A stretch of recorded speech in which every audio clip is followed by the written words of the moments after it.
Marriott was founded in 1927 and is the largest hotel chain in the world by number of available rooms. They have 30 brands with 8,000 properties containing 1.4 million plus rooms in 131 countries and territories. A little known fact is that they only own around 1% of these hotels, with the other 99% having management agreements with Marriott or are under license to use the Marriott name as a part of a franchise model. In this video, I'll share everything you need to know about Marriott's hotel status tiers, their credit cards that will get you there that much faster, and I'll share exactly how to get the maximum value out of their program, which will benefit you over your entire lifetime. I've met individuals that have stayed at Marriott's thousands of nights over their entire lifetime and respectively have lifetime status. And in my situation, I'm nothing like them.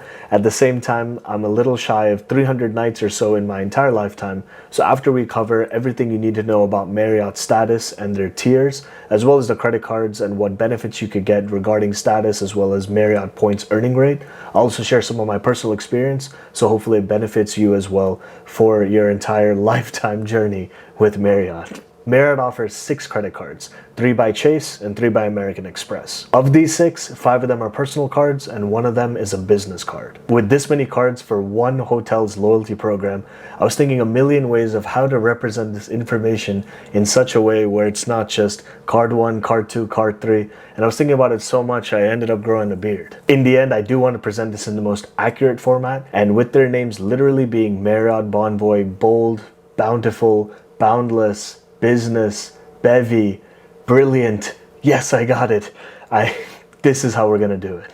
The first level of status is Silver Elite, where you need 10 nights per year. And some of the perks are you're gonna get 10% extra points, priority late checkout, as well as member rates and complimentary Wi-Fi. The next rung up is Gold Elite, where you're getting 25% more points. You can have enhanced room upgrades, as well as 2 p.m. late checkout. From there, you have Platinum Elite, where you're getting 50% more points. Again, your enhanced room upgrade, but a little better upgrade than what you would generally get with Gold Elite, and then a welcome gift choice. This can be points, breakfast offerings, or amenities. It just depends on the actual property brand. With Silver Elite, you needed 10 points per night to qualify, Gold Elite 25, Platinum Elite 50, and with Titanium Elite 75 nights per year, we are also getting 75% more points and essentially similar benefits to Platinum Elite, which are enhanced room upgrades and welcome gift choice. The highest status with Marriott is 100 plus nights per year, plus 23K plus US dollars in spending to qualify for it, where you're going to get Ambassador Elite. And here you're going to have ambassador service, where you have dedicated ambassadors to assist you at any time. You're 24, where essentially you're able to stay a full 24 hours versus your check-in, let's say at 3 p.m. and check out at 12 p.m. And finally, 75% more points, which is the same as Titanium Elite. And right over here is a chart comparing all levels of tier and their respective benefits. A couple callouts is that right over here, your late checkout. You have priority late checkout, where maybe it's 12 p.m. instead of 11 standard checkout.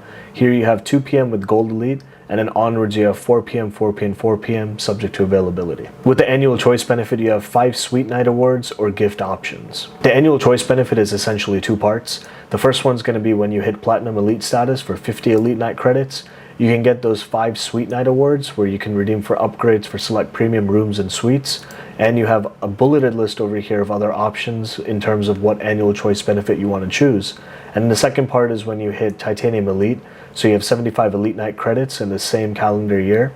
And you can choose a second one, so such that you can get 1 free night award with the redemption value up to 40K points. Or you have the other option of gift Marriott Bonvoy Gold Elite status to a family member or friend. A great aspect of the Marriott Bonvoy program is that when I was traveling week to week as a management consultant, I was able to transfer my Marriott points to miles, and since I knew there was this inflow of points that I would have period over period, I basically was able to rack up more miles for the programs I wanted to. And how it works in general at a highest level is that you can transfer 3 Marriott points to each and every airline mile.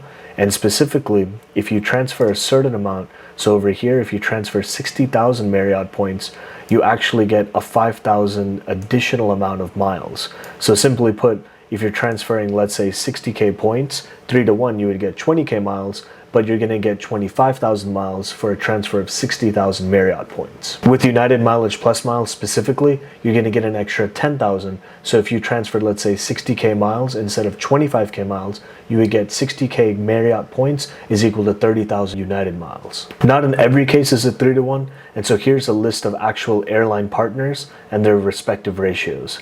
For example, a big call out is Air New Zealand, Air Point of 200 to 1, and then as we scroll down and further, it's 3 to 1 across the board. That bonus of 5,000 extra miles for that 60k Marriott points transfer, it's not applicable to all of them on this list. Status matching is where you may have loyalty with one program and you can match that level of status respectively with what would map to Marriott.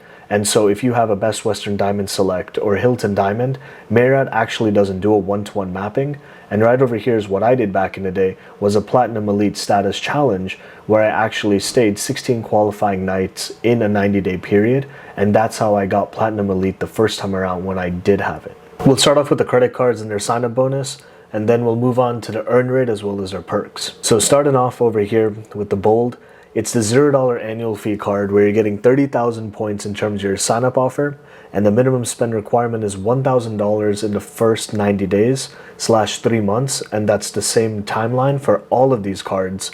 And in terms of the last column, the value, it's essentially $240, and that's assuming an average of 0.8 cents per point worth for each Marriott point. So in other words, 30,000 points times 0.8 is where you're getting $240 of value.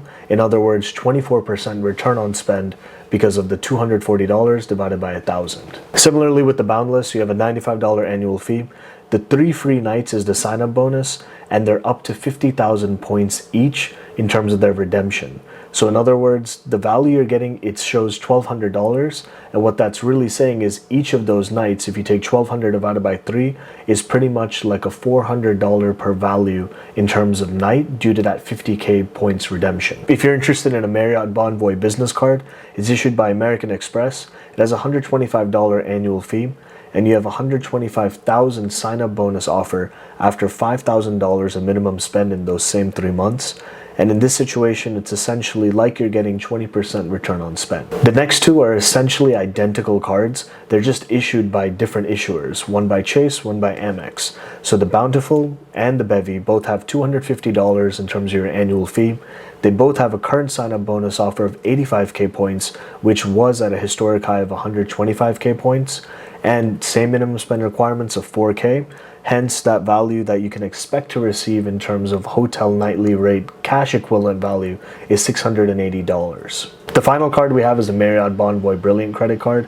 It has a $650 annual fee, yet there are some perks as well as credits which offset this annual fee, which we'll cover next. And at the time of this recording, you have a 95k sign-up bonus offer with a historic high of 150k points. And although it shows the least return on spend, again, it's kind of the longevity of this card versus the initial sign-up bonus offer, where the value for the Marriott Bonvoy Brilliant really comes from. The order we'll cover these in is going to be starting off with the $0 annual fee credit card all the way up to the $650 credit card.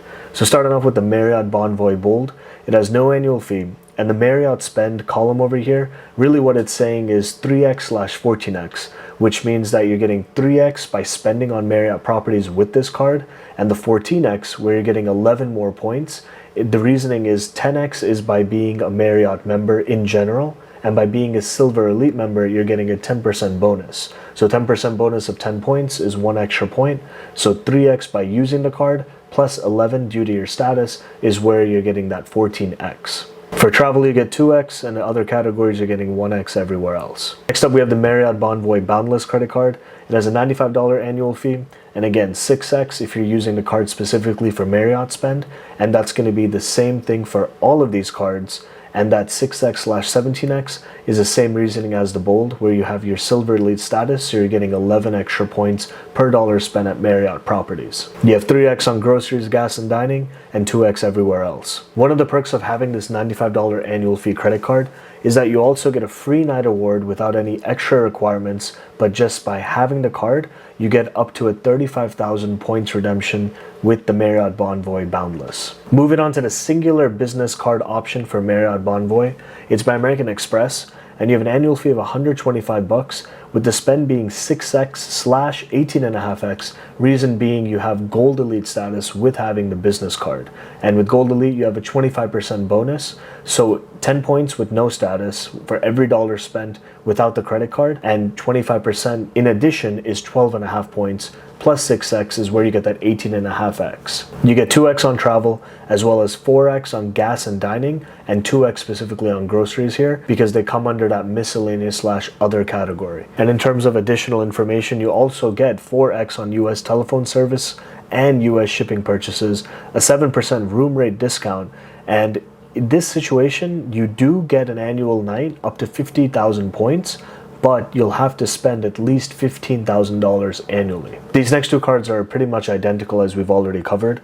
Hence for the Bountiful and the Bevy, specifically you're looking at 6x on Marriott spend and 18.5x, again because you're getting Gold Elite status with both of these cards. In terms of travel, you're getting 2x. Groceries, gas, and dining, you get 4x, but specifically this is up to $15,000 annually, and after that it'll be 2x for those same categories. Then you have miscellaneous and other, 2x as well. The important thing to note here is that although you're paying $250 in terms of your annual fee, the thing is you're still gonna have to spend $15,000 annually to get that free night redemption worth up to 50K Marriott points each and every year, which is unlike the Boundless where you're getting a free night award up to 35K points, but all you have to do is hold the card. Another perk of both of these cards is that you're gonna get an additional 1,000 points per stay. Finally, we have the Marriott Bonvoy Brilliant credit card. Here you're getting 6x on Marriott spend, similar to all the other cards, minus the no annual fee version with the bold where you're getting 3x. And you're getting up to 21x over here in terms of your points earning capability, because your status is higher than silver and gold, where you have platinum elite status where you're getting a 50% multiplier. In other words, you're getting 15 points by having the status and 6x with this card, so 6 plus 15 is where that 21x is coming from. For travel, you have 3x points, groceries, gas, and dining 3x as well, and your miscellaneous/other categories is going to be 2x. Some of the perks with the Marriott Bonvoy Brilliant is that instead of 15 elite credits, which will help you towards getting to that next level of status, you're going to get 25 elite credits with this card. If you're spending $60,000 or more, you get an additional earned choice award, and from there you have a free night award, but instead of it being, let's say, 35,000 points with the Boundless or 50,000 points after spending 15K when you have the Bountiful or the Bevy, you're actually going to get it up to 85,000 points. In addition, you have perks that are seen with other premium cards such as the Capital One Venture X, Amex Platinum, the Chase Sapphire Reserve, where you have Priority Pass as well as Global Entry. And finally, you have a $300 dining credit, which is distributed for restaurants worldwide at $25 per month. I'll share some of my insights as well as pros and cons, as well as items from my experience, which hopefully can help you out as well. All of the Marriott cards do offer some level of status, and what I want to touch upon is that annual free night. The Bountiful and the Bevy, they require a certain amount of spend for you to get that free night, versus where, for example, with the Boundless, you do get that free night without doing anything other than just holding the card. The annual free night where you can redeem up to that 35K, it's been that number for multiple years. The issue is Marriott has dynamic pricing. So over the years, the price has been going up, yet that certificate value being stagnant means that for that same certificate you have, there's a dwindling number of properties where you can actually get a night with that 35K certificate. In my personal experience, years ago, there were nights that were maybe 28,000 a night, 30,000 points a night. Yet fast forward, those same properties with similar conditions, in other words, if they were, let's say, on the weekend, on the weekday, off-peak travel times, those same nights are maybe 40, 42, 44,000, etc. The funny thing is, if you have the certificate, you can still use it towards, let's say, a 44,000 room rate. So for example, if you use a certificate, you can top up by policy up to 15,000 points. So you can basically use 15,000 of your own points, batch that with a up to 35K certificate, so you can redeem it for up to a 50,000 point night. It sounds kind of cool, but the issue is you're not actually getting a free night how it once felt many years ago. Moving on from there, there is one angle of the program which has benefited me heavily, where it's called a 5th night free. If you make a booking 100% with points for 4 nights, you get the 5th night free. There's no way around this where you can do points plus cash. It has to be 100% in points. And so let's say 4 nights and you get the 5th night free. Out of those 5 nights, the cheapest night will be quote unquote free. A simple example is, let's say there's 5 nights. each of them is 20,000 points, and let's say for whatever reason one of them was 16,500 points, you would essentially not need to pay that 16,500, but you would have 5 nights in total for you to use however you please. I'm not encouraging this, but a way to get 1 extra elite night credit is that, let's say you do a 4-night stay and you really didn't plan on staying that 5th night, you can still basically not check out and you'll get that stay worth of 5 nights instead of 4. In addition, if you don't have the points, then you may go down the route of, hey, is it worth buying Marriott points just to top up my account so I can get this redemption, or are there any other avenues I should be visiting? There's a limit of buying 100,000 points in a calendar year. Hence, sometimes they have promotions where, let's say you get a 40% multiplier on the same points you were going to buy. For example, if you're going to buy 100k points, you would get 140,000 points for what the cost would have been for 100,000 points. The typical answer is going to be, let's say it's 50,000 points for a redemption, you have 49,000 points and change, you need just that many more points, so then maybe you spend a few dollars just to get that extra smidge to get you over that threshold to get that free redeemed night. A real use case in my own situation was when I wanted to get that 5th night free benefit. I had enough points for 4 nights, but the way it works is you need enough points for 5 nights, and then they tell you, hey, this is your total with that 5th night free. So in this situation, I needed points as if I was going to pay for all 5 nights, even though that wouldn't be the total amount deducted. So in that use case, it was one of those edge case scenarios, which I was like, okay, gotta do what I gotta do. If you ask what's the best way to redeem your Marriott points, it really depends on what type of traveler you are. If you're more into aspirational / luxury travel, then definitely properties such as your St. Regis in Bora Bora, or St. Regis in the Maldives, or the Ritz-Carlton in the Maldives, or the Ritz-Carlton in, let's say, Half Moon Bay in California. These are some properties that are super famous and super popular for folks to redeem their Marriott points for. On the flip side, for myself, I will go to these properties one fine day, but is it an aspiration in the short term for myself? Not really. And for me, Marriott points really have a lot of value in certain niche use cases where, let's say that it's not too expensive for a night, where I'm not in the city, but maybe I'm a little in the outskirts, but I still want that higher quality versus maybe some random motel on the side of the highway. This is more crucial when you're traveling with your +1 or maybe a family of sorts. So there's really a lot of good use cases because of the huge variety of brands that Marriott has, 30 of them, where you have your choice to choose which one is the right one for you. Another way to earn points in the background by doing maybe things you're already doing, for example, taking Ubers or ordering Uber Eats.